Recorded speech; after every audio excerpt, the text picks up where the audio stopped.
So hello everyone, welcome to Physicam Academy. This is Shivani and welcome to this free revolution. Do like, share and subscribe to support this.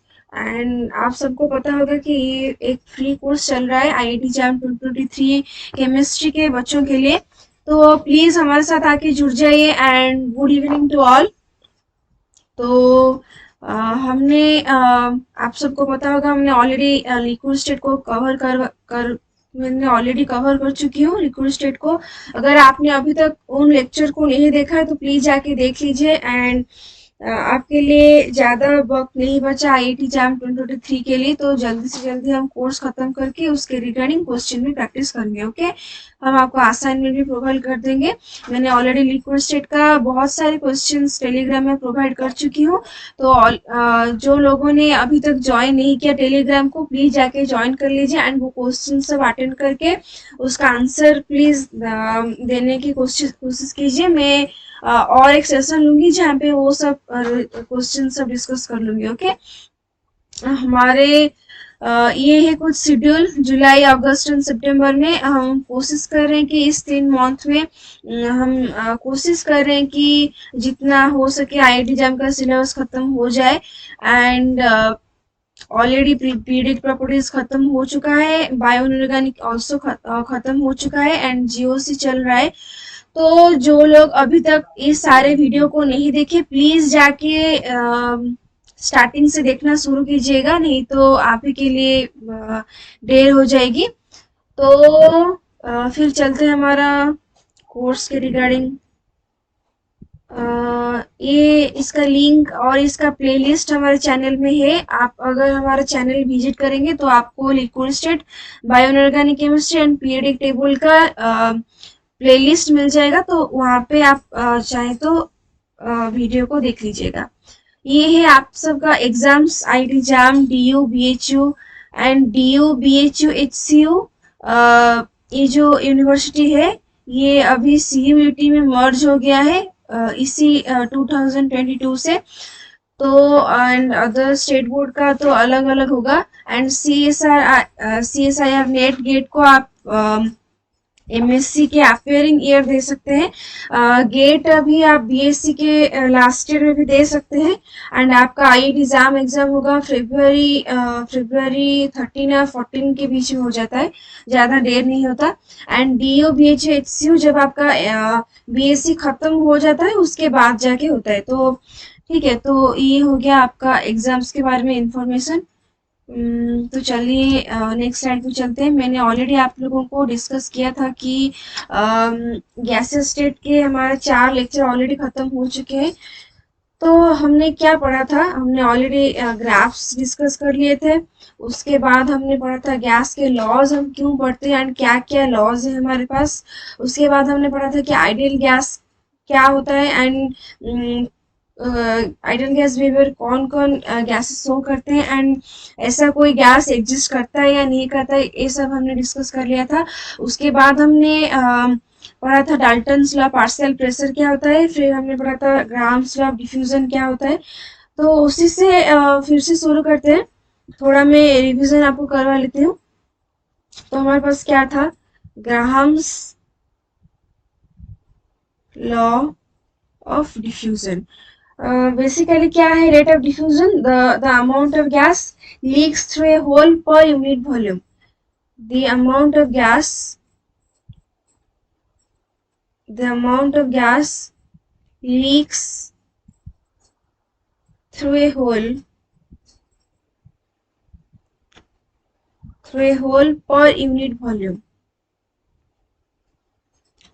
अगर ये whole एक pin hole होगा, एक pin hole के लिए, बहुत ही minute whole के लिए इसको हम बोलते हैं इफ्यूजन. एंड थोड़ा मीडियम साइज होल के लिए उसको हम बोलते हैं डिफ्यूजन.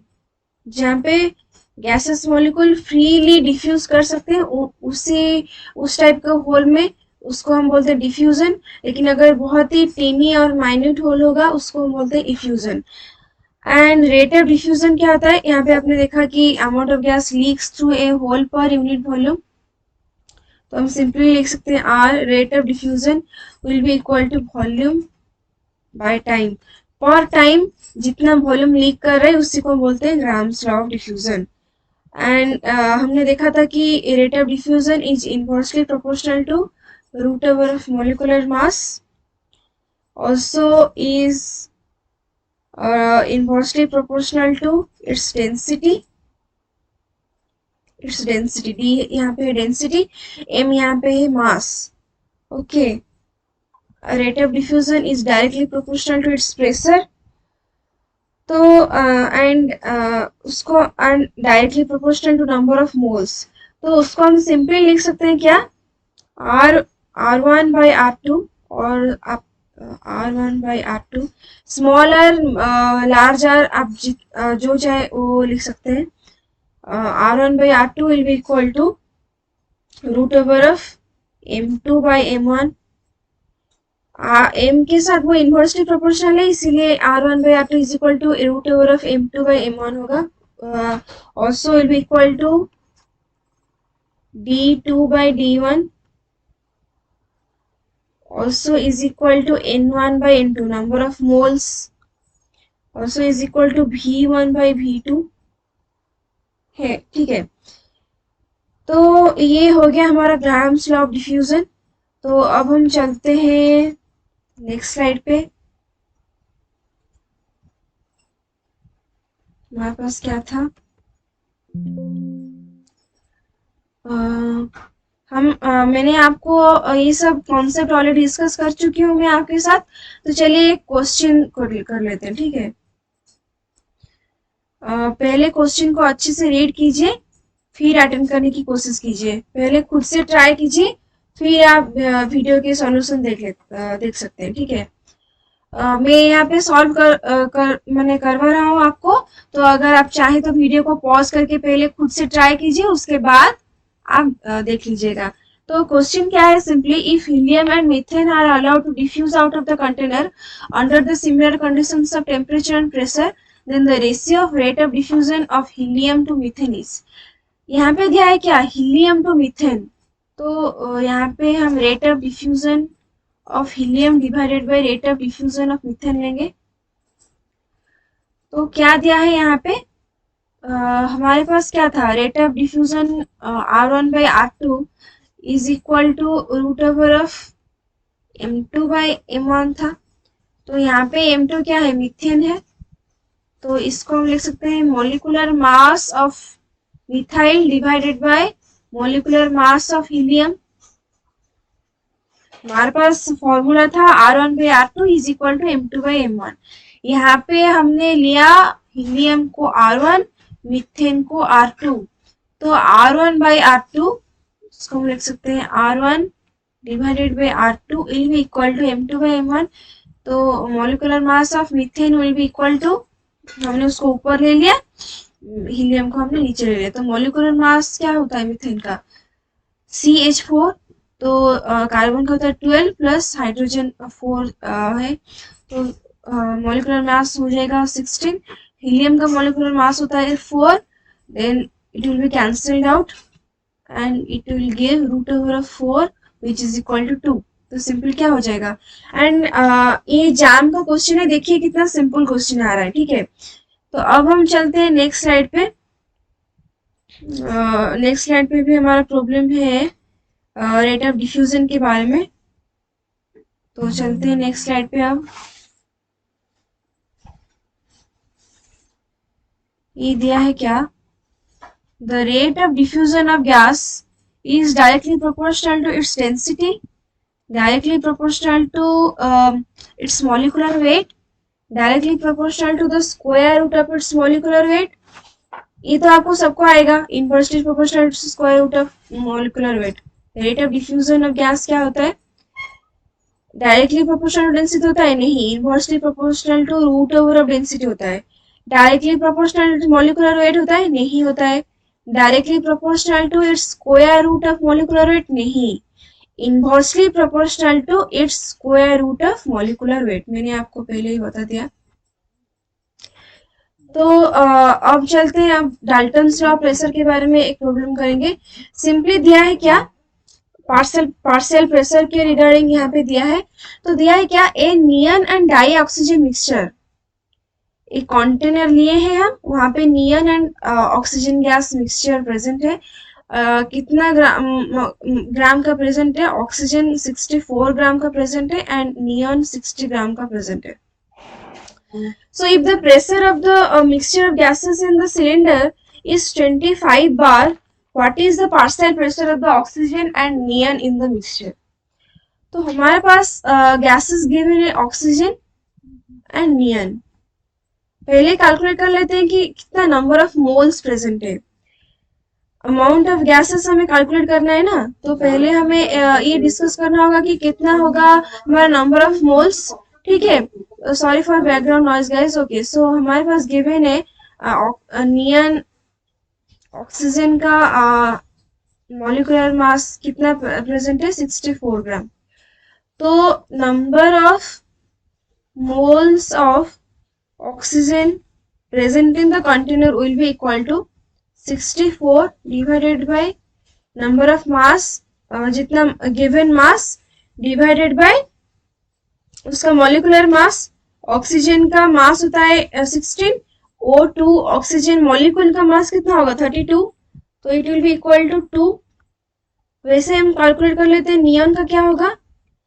नियन का वॉल्यूम मास प्रेजेंट है 60 ग्राम, तो number of moles of neon will be equal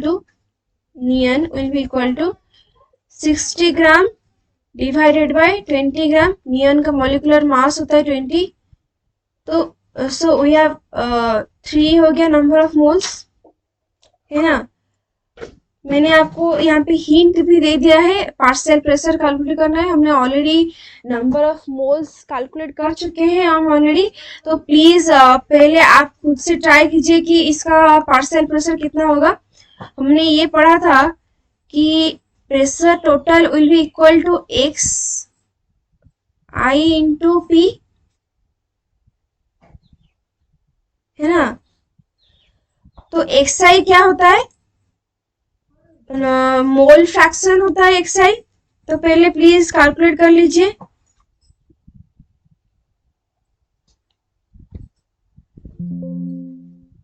सो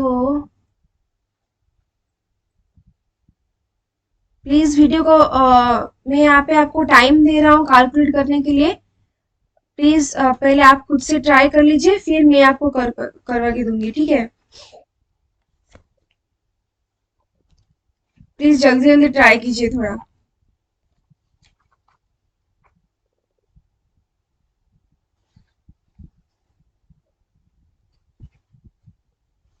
कर लिया आप लोगों ने, बहुत ही सिंपल प्रॉब्लम था ये। तो अब हम कैलकुलेट कर लेते हैं कि मोल फ्रैक्शन कितना होगा। Mole fraction of oxygen will B, इसको हम लिख सकते हैं क्या, XO2। ये कितना हो जाएगा, इसका मोल था ऑक्सीजन। मोल फ्रैक्शन क्या कैसे कैलकुलेट होता है, number of mole divided by total mole. जितना number of moles of oxygen present है डिवाइडेड बाय टोटल मोल होगा मोल फ्रैक्शन ऑफ ऑक्सीजन। तो 2 divided by 2 plus 3 will be equal to 2 divided by 5। वैसे ही अगर हम कैलकुलेट करें mole fraction of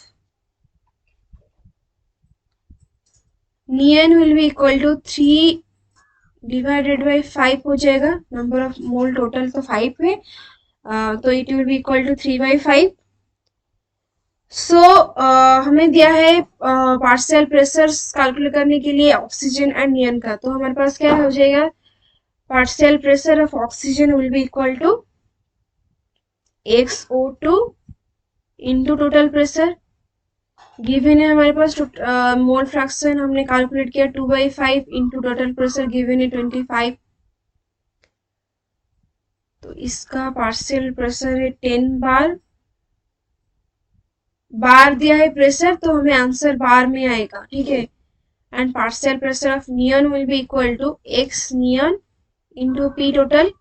it will be equal to 3/5 into 25. It will be equal to 15 बार. ठीक है, तो ये था कुछ simple problems regarding Dalton's law of partial pressure and grams law of diffusion. अब हम नेक्स्ट स्लाइड पे चलते हैं. ठीक है, आप लोगों को समझ में आ रहा है या नहीं आ रहा है प्रॉब्लम को, प्लीज आप कमेंट बॉक्स में जरूर बताइए, नहीं तो हम इंटरेक्ट नहीं कर पा रहे हैं. ठीक है, तो अब हम चलते हैं काइनेटिक मॉलिक्यूलर, हमारा awaited topic kinetic molecular theory of gases. तो क्या होता है काइनेटिक मॉलिक्यूलर, ये आपने ऑलरेडी पढ़ा होगा.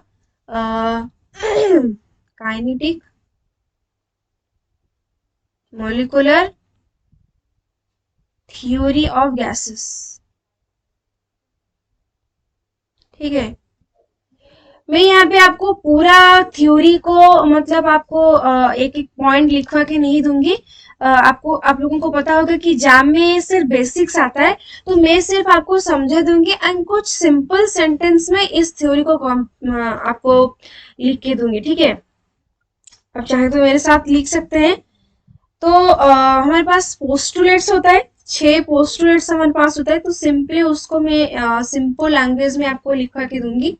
ठीक है, तो पहला हमारे पास पोस्टुलेट क्या होता है, gas molecules contains minute particles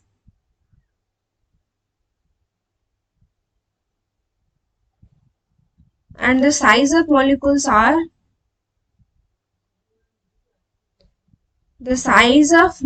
are negligible. ठीक है, अब हम चलते हैं सेकेंड पोस्टुलेट क्या है कि no interaction between the particles. ये हमने अज्यूम किया था, थ्योरी मतलब एक अजम्पशन है. ये थ्योरी क्यों डिस्कवर हुआ था, क्योंकि जब हमारे पास गैस लॉज गिवन हुए थे, गैस लॉज क्या किए कि एक्सपेरिमेंटल ऑब्जर्वेशन से बेस्ड थे. जो गैस लॉज डिस्कवर हुए, जो साइंटिस्ट ने उसको डिस्कवर किया था, उन्होंने एक्सपेरिमेंट के जरिए उसको लॉज को गिवन किया था. And which is permanent, laws are permanent. Laws मतलब यूनिवर्सल, वो परमानेंट होते. लेकिन अगर हम बात करें थ्योरी की, theory is simply prediction.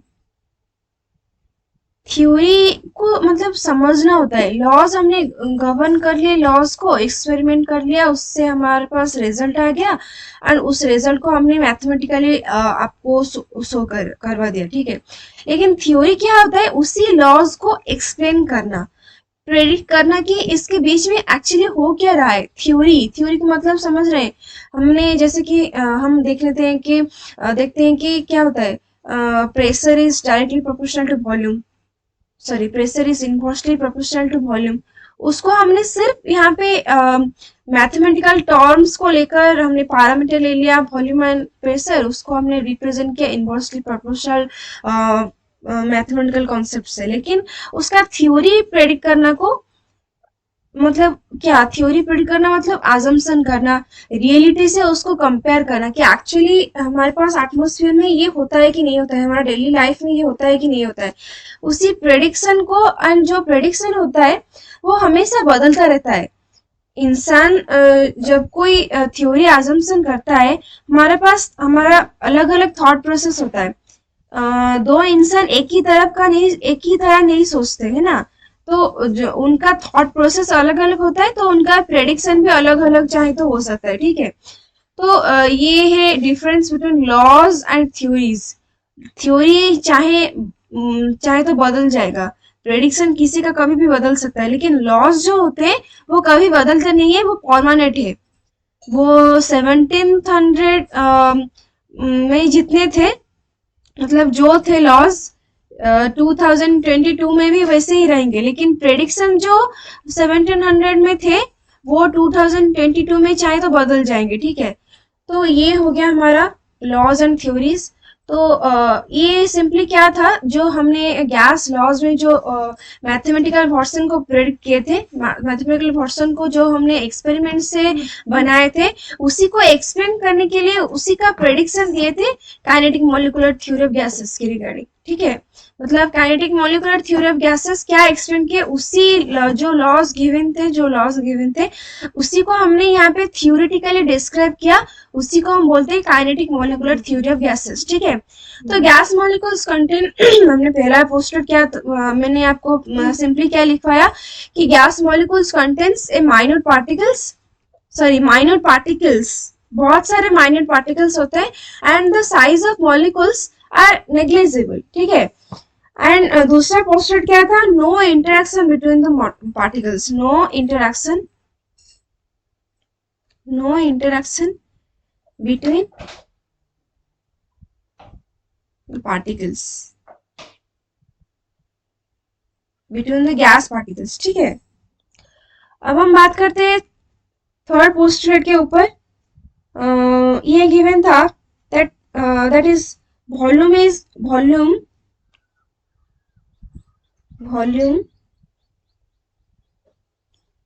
negligible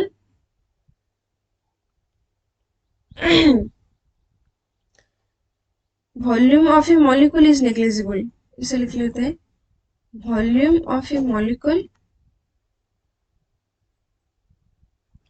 is negligible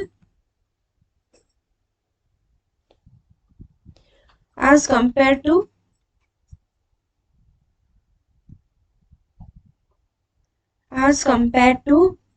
the whole gases,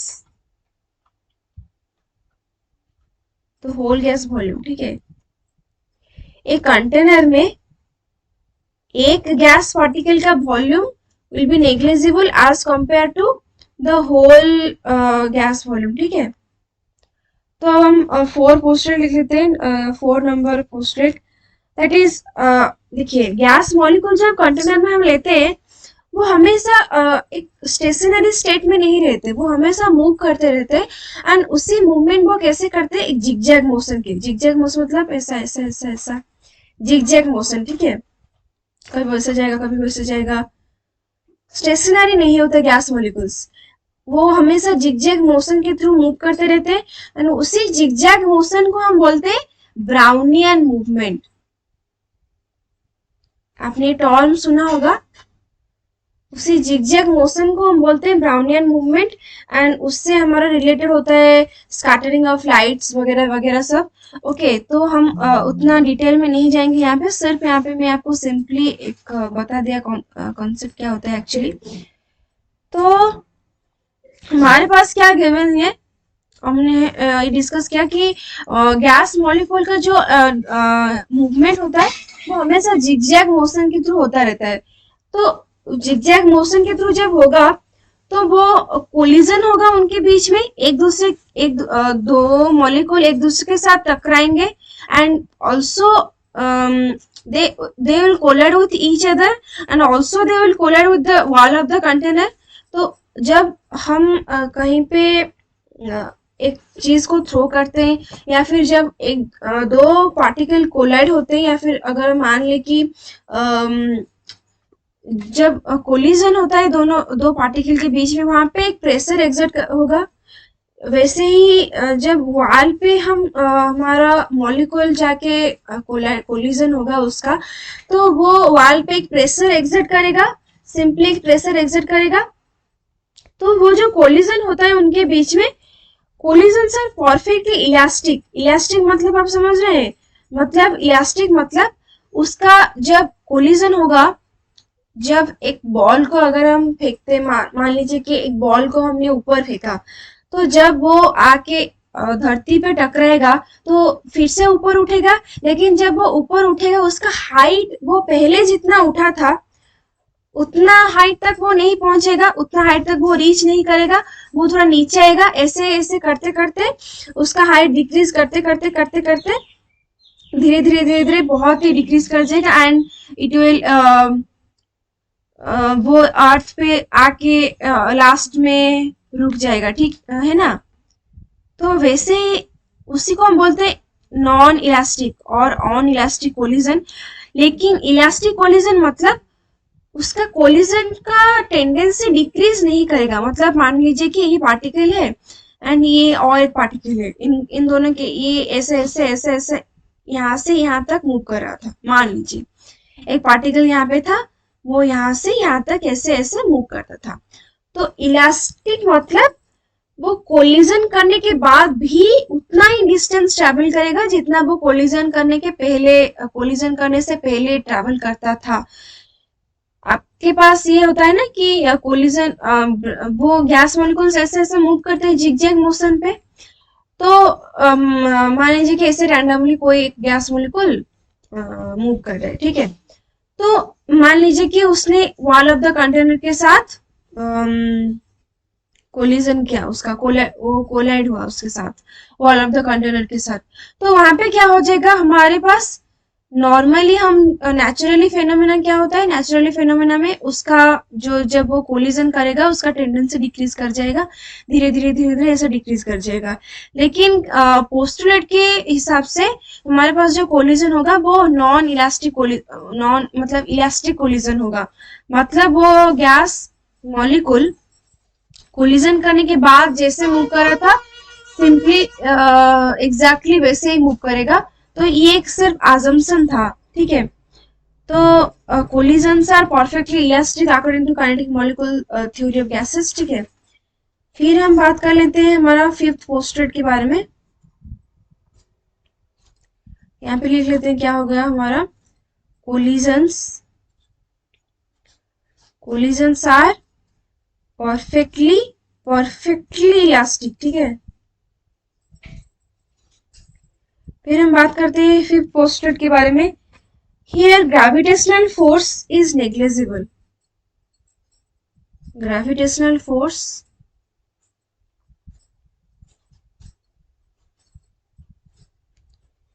is negligible.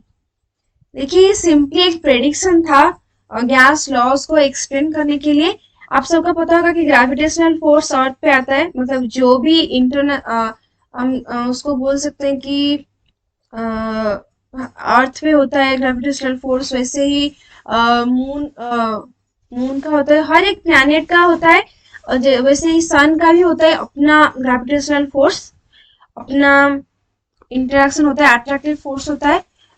तो अर्थ में जो ग्रेविटेशनल फोर्स होता है उन्होंने क्या मेंशन किया कि it will be negligible for the gas particles because it has no mass ना। गैस पार्टिकल उन्होंने ये डिस्क्राइब किया था कि volume of the gas molecule is negligible, मतलब उसको हम ऑलमोस्ट बहुत ही माइन्यूट पार्टिकल समझ रहे हैं। तो उन्होंने इसीलिए उसको डिस्क्राइब ये किया कि इसका मास तो बहुत ही कम हो जाएगा, तो इसीलिए उसका ग्रेविटेशनल फोर्स उसके ऊपर नहीं आएगा, ठीक है। एंड ये सिर्फ एक एग्जम्पशन था, ये ट्रू नहीं है, बिल्कुल भी सच्चाई नहीं है इसमें, सिर्फ एक एग्जम्पशन था। तो अब हम चलते हैं नेक्स्ट पोस्टुलेट के ऊपर। तो यहाँ पे क्या गिवन था, that pressure arises is due to the collision between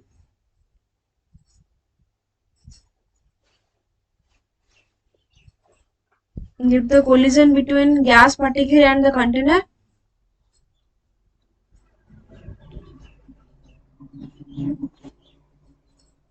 gas particle at the container, ठीक है। आप अगर मेरे साथ लिखते रहेंगे तभी आपको मजा आएगा। तो pressure arises is due to the collision between the gas particles and the container, मतलब गैस पार्टिकल जब वॉल में कोलिजन होके जब वहां पे एक प्रेशर एग्जर्ट करते हैं, उसी प्रेशर को हम काउंट कर रहे हैं।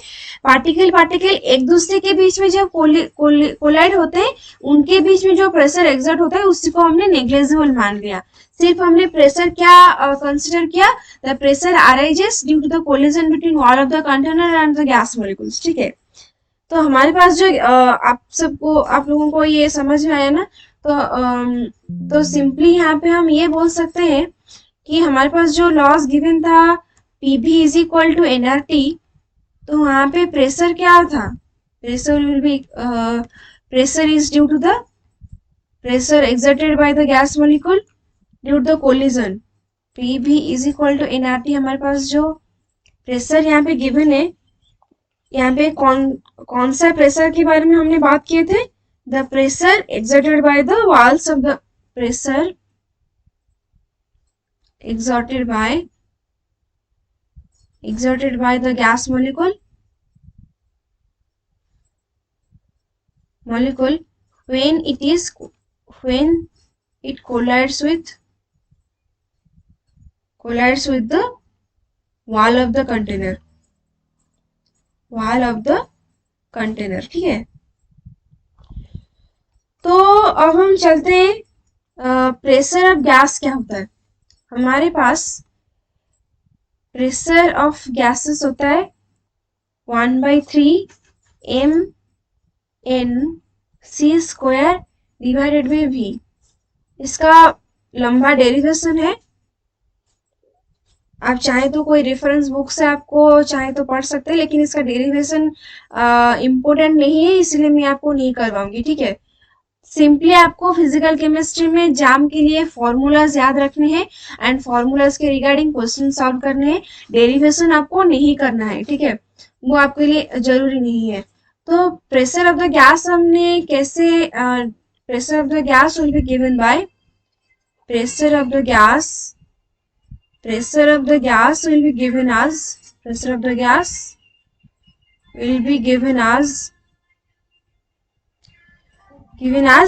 pressure P is equal to 1/3 mNc² by V। तो यहाँ पे हम देख लेते हैं कि टर्म्स क्या क्या है यहाँ पे।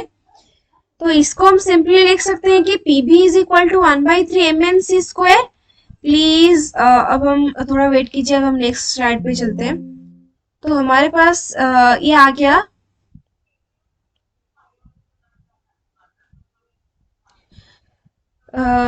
पीवी। हम इसको मैं इंक चेंज करके लिख लेता हूँ, ठीक है।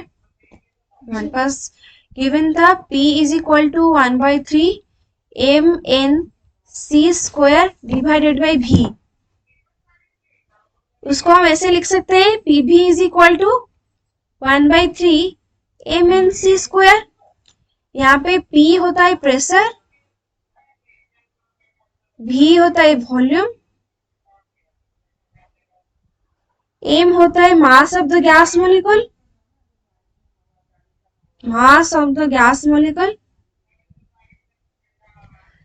C² यहाँ पे है RMS वेलोसिटी। क्या है मैं आपको बता रही हूँ, ठीक है, थोड़ा वेट कीजिए। C² यहाँ पे एक वेलोसिटी है, उसको हम बोलते हैं RMS velocity, root mean square velocity, ठीक है। आपने इसको सुना भी होगा। एंड M है एवोगाड्रो नंबर।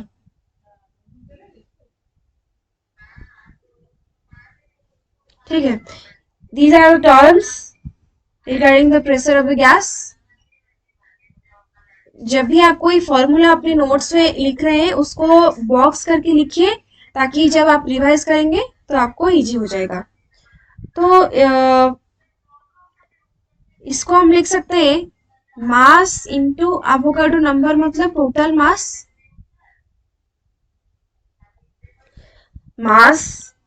ले लिए हमने एक गैस पार्टिकल के लिए प्रेशर होता है P is equal to 1/3 mNc²।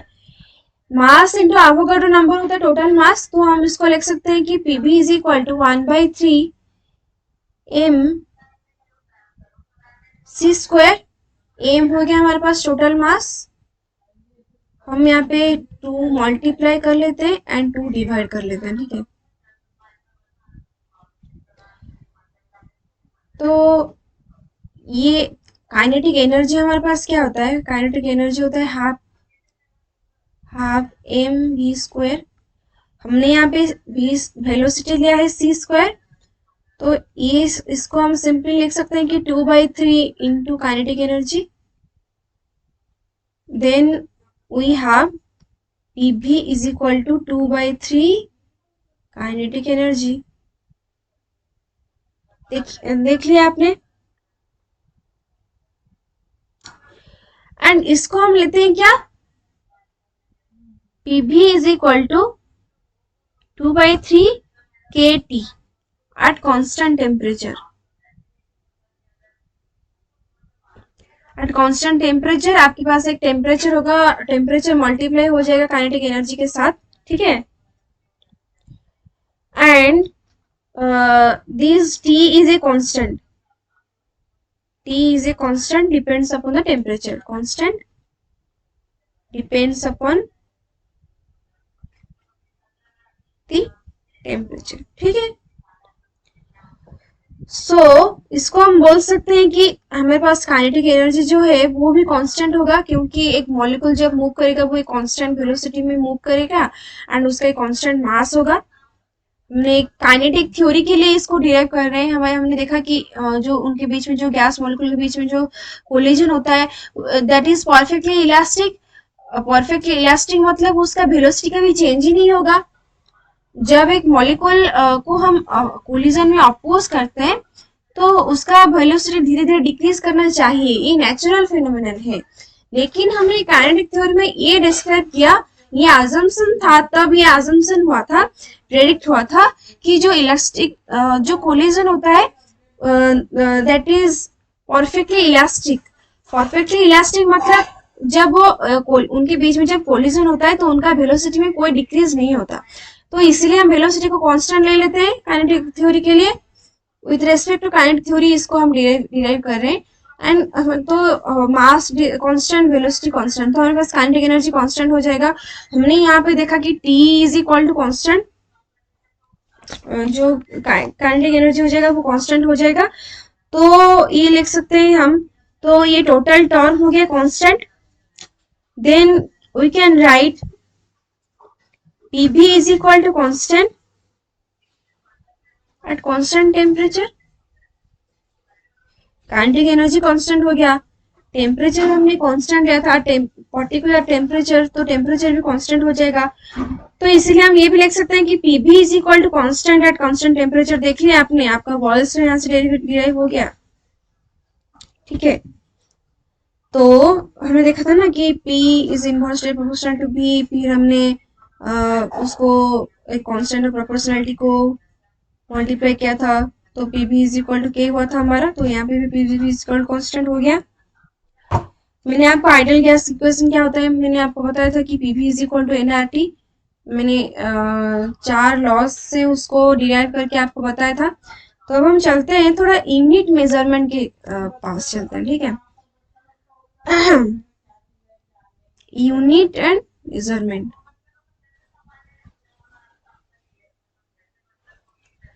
एक बहुत ही इम्पोर्टेंट मतलब ये आपके लिए फिजिकल केमिस्ट्री के लिए बहुत ही इम्पोर्टेंट है। मैं आपको अगर पता नहीं है तो अगर आप चाहें तो इसको अपने नोटबुक पे मॉस्ट जरूर लिख लीजिएगा। तो हमारे पास क्या होता है, मैंने आपको थोड़ा थोड़ा पहले ही बताया था, लेकिन आज मैं सब फिर से बता दूंगी आप लोगों को।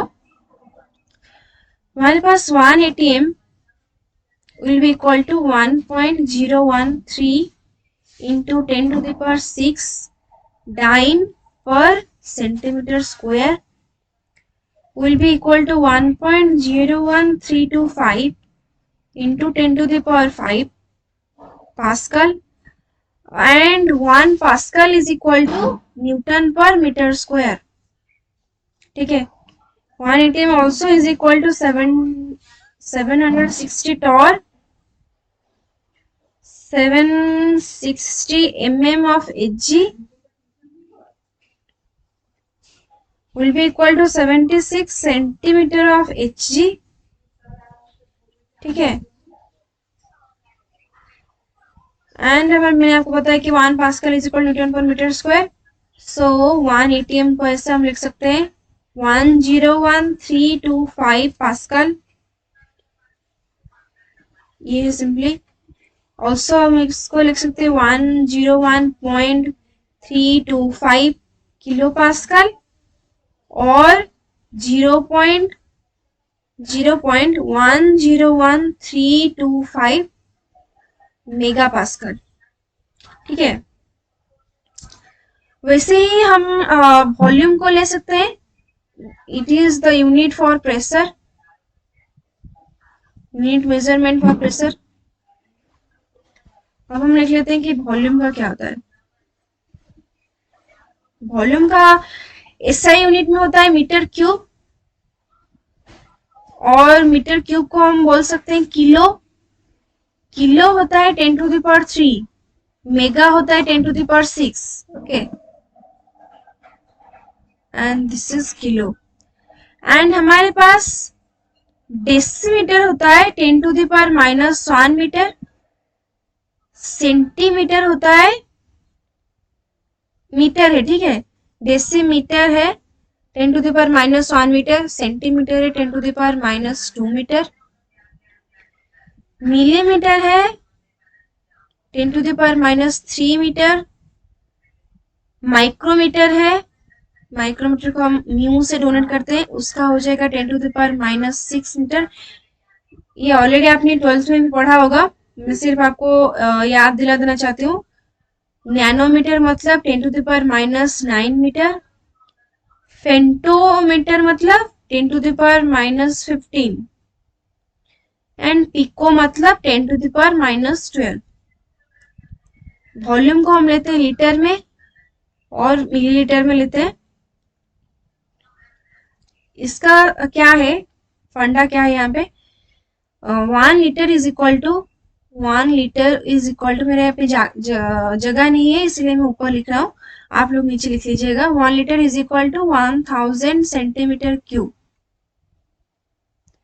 और 1 litre is equal to 10⁻³ metre cube, और इज इक्वल टू 1000 ml, और is equal to 1 DCM cube, और is equal to 1 litre is equal to, sorry guys, हमारे पास 1 litre is equal to 1 DM cube is equal to 1 DM cube, ठीक है, and will be equal to 1 litre इस सबका value है, 1 litre का 10⁻³ metre cube है। ओके, बस इतना ही, ठीक है। ये सारे हो गया वॉल्यूम का। हमारे पास मैंने आपको बताया था कि टेम्परेचर को जब हम डिनोट करते हैं उसको हम डिग्री सेल्सियस एंड केल्विन में डिनोट करते हैं, इस तो बच्चों को भी पता होगा। एंड केल्विन को हम डिग्री सेल्सियस में कैसे कन्वर्ट, डिग्री सेल्सियस को हम 273 ऐड करके केल्विन में कन्वर्ट करते हैं। सेल्सियस को सॉरी गाइस, सेल्सियस को फ़ारेनहाइट में कैसे डिनोट किया जाता है, चेंज किया जाता है, आपको अगर याद होगा। हम क्या करते हैं, नेक्स्ट स्लाइड पे थोड़ा चलते हैं गाइस। आप लोग अपडेट कीजिए कि आप पढ़ रहे हैं या नहीं पढ़ रहे हैं। आपने कौन कौन ऐसे लोग हैं जो ऑलरेडी हमारे साथ साथ अपने सिलेबस खत्म कर रहा है, और कौन कौन है ऐसे जो रिकॉर्डिंग मतलब पीछे है थोड़ा, वो भी थोड़ा अपडेट कीजिए ताकि हमें पता चले, ठीक है।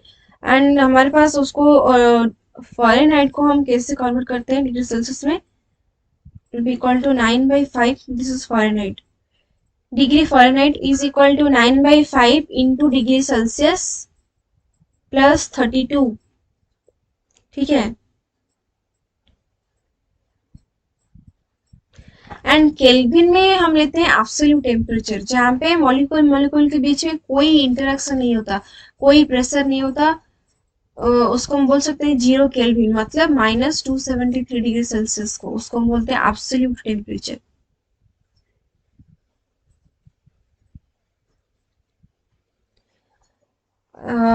ठीक है, हमने फिर अब देख लेते हैं कि आर का वैल्यू क्या होगा। मुझे आशा है कि आप लोगों ने ऑलरेडी इसको याद कर लिया होगा। सिंपल मैंने 4 या 5 वैल्यू आपको याद करने के लिए बोला था। इसका वैल्यू क्या होता है 0.0, एंड उसके साथ साथ प्लीज आप यूनिट याद कीजिएगा। देखिए आर के वैल्यू में केल्विन इनवर्स, मोल इनवर्स तो कॉमन होता है, तो सिर्फ आपको प्रेशर का यूनिट देख के चलना है। एटीएम दिया होगा, या फिर बार दिया होगा, या फिर किलो जूल दिया है कहीं पर, ठीक है, या कहीं पे आपको कैलोरी दे दिया, तो ये आपको ध्यान में रखना है कि यूनिट क्या दिया है आपका प्रेशर का।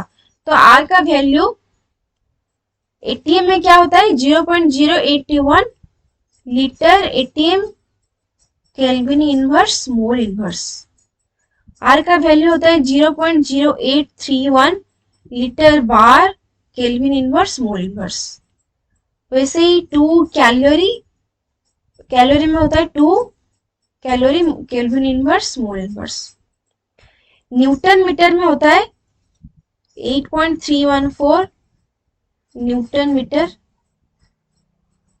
मोल इनवर्स केल्विन इनवर्स और 8.314 joule mole inverse kelvin inverse. तो दिस इज आर का वैल्यू हमने देख लिया, यूनिट मेजरमेंट देख लिया। तो अब हमारे पास हमने ऑलरेडी डिस्कस किया कि पीबी इज इक्वल टू, अब हम देख लेते हैं kinetic energy. Next slide change कर लेते हैं। अब हम देखेंगे relations between kinetic energy and temperature. ठीक है, हमारे पास ये गिवन था that is PB is equal to, हमने आपको बताया ये formula, that is PB is equal to 1/3 mnc square mass of a particular gas molecule into Avogadro's number into c square. Okay, PB is equal to ये आ गया।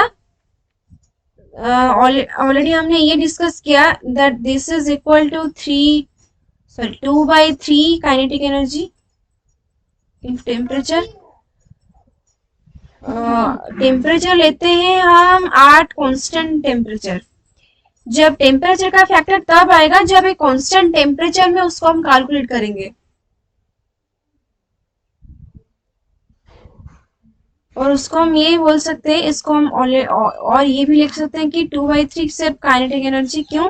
क्योंकि हमारे पास 1/2 mv square होता है काइनेटिक एनर्जी, पता है ना।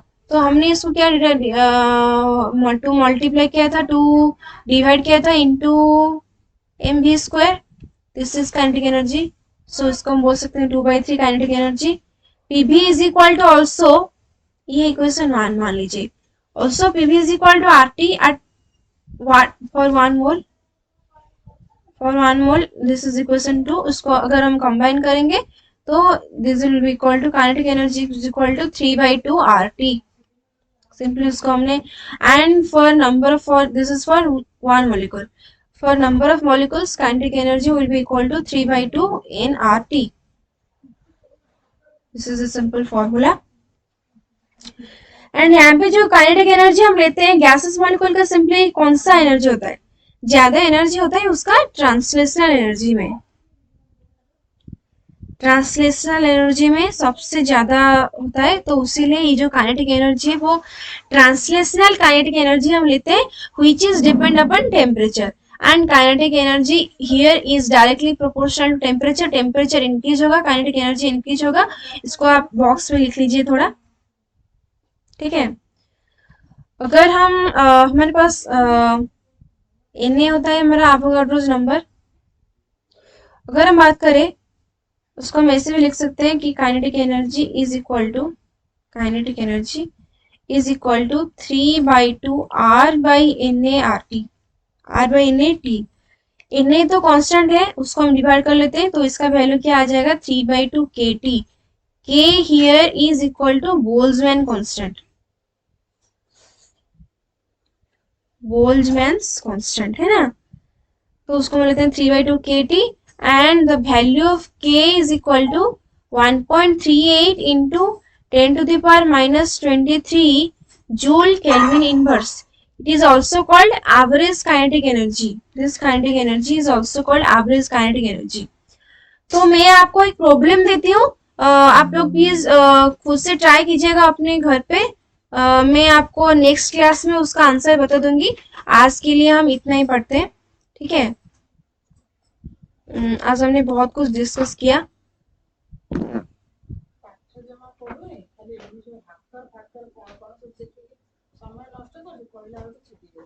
तो इसको हम बोल सकते हैं, पहले क्वेश्चन लिख लीजिएगा एक, calculate energy of calculate energy of an ideal gas for 2 mole of gases. आपको ट्रांसलेशनल एनर्जी कैलकुलेट करना है 2 मोल ऑफ गैसेस का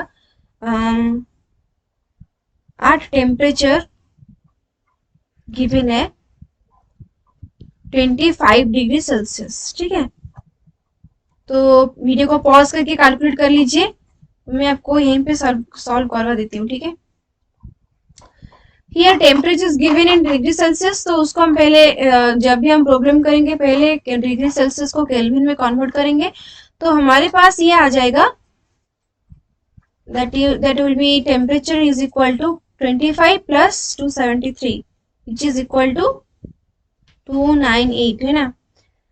for 1 mole हमारे पास गिवन था 3/2 RT।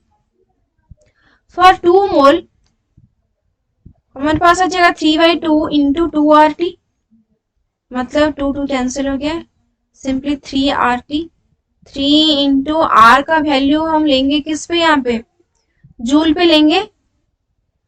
जब भी यहाँ पे कोई भी वैल्यू मेंशन नहीं है तो यहाँ पे हम जूल में ले लेते हैं। ठीक है, this will be equal to 3 into 8.314 into temperature 298 kelvin, this will be equal to 7432 point. मैंने ऑलरेडी कैलकुलेट करके रखा है इसको, आप चाहे तो फिर से कैलकुलेट कर लीजिएगा खुद से।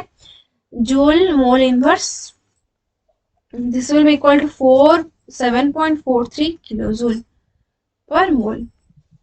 ठीक है, ये हो गया आपका problem regarding kinetic energy of gases. Next class में हम पढ़ने वाले हैं मैक्सवेल्स बोल्ट्जमैन डिस्ट्रीब्यूशन क्या होता है, टाइप्स ऑफ मॉलिक्यूलर वेलोसिटीज क्या होता है, उसके बाद हम पढ़ेंगे कर्व क्या होता है, उसके बाद हम पढ़ेंगे डिग्रीज ऑफ फ्रीडम क्या होता है। तो ऐसे ही चलता रहेगा गैस स्टेट। जो लोगों ने अभी तक प्रीवियस लेक्चर्स नहीं देखे तो प्लीज जाके देख लीजिए, रिवीजन करते रहिएगा हमारे साथ साथ।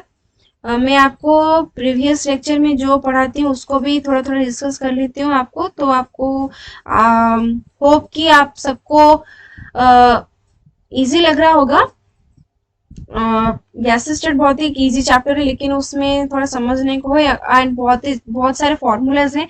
तो अगर आप सिंपली फॉर्मूलाज को याद कर लेंगे एंड थोड़ा थोड़ा कॉन्सेप्ट को याद रखेंगे तो आपका एग्जाम में गैस स्टेट से जो क्वेश्चन आएगा आप उसको अटेंड कर सकते हैं। ठीक है, नेक्स्ट स्लाइड पे नेक्स्ट क्लास पे हम और भी ज्यादा क्वेश्चन करेंगे, तो प्लीज लाइक कीजिएगा, सब्सक्राइब कीजिएगा एंड कमेंट कीजिए कि आपको समझ में आ रहा है या नहीं आ रहा है, और आपको क्या क्या हेल्प चाहिए रिगार्डिंग दिस कोर्सेस, आपको कैसा लग रहा है वीडियोस। एंड प्लीज शेयर कीजिए अपने दोस्तों के साथ, जो भी दोस्त आपका पहचान में है आपके, प्लीज उनको शेयर कीजिए ताकि उनको भी बेनिफिट हो। फ्री कोर्स चल रहा है एंड उनका अगर वो कहीं और से पढ़ रहे हैं तो उनका रिवीजन हो जाए। तो hope you will be doing good, okay। And तो फिर चलिए, जो लोग मेरे साथ जुड़ रहे हैं उनको बहुत बहुत बहुत thank you and I hope that you will be healthy and happier, okay. So please energy के साथ पढ़िए, एंजॉय कीजिए एंड लेक्चर्स को देखते रहिए। Okay guys, bye bye, thank you.